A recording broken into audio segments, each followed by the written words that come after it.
आहे. काल आम्ही गेलो गणपती बघायला. सांगलीतले गणपतीचे डेकोरेशन बघा कसं गेलं.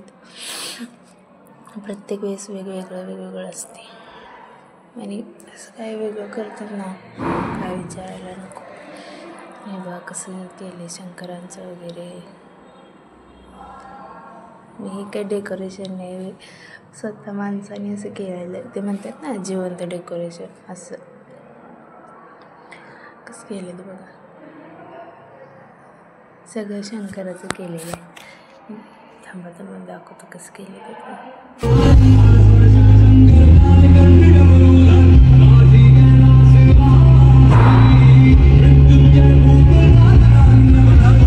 दर्शन कल्याणकारी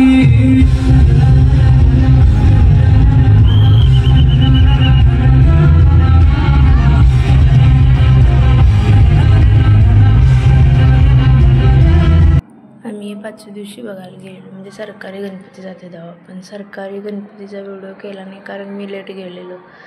गर्दी लय असते ना आणि वैद्य माझ्या संघ असते, त्यामुळं गर्दीत लहान मुलांना उगाच कशाला घेऊन जायचं. लय माणसं चेंगराचेंगरी वगैरे करते, त्यामुळे मी गणपती गेल्यावर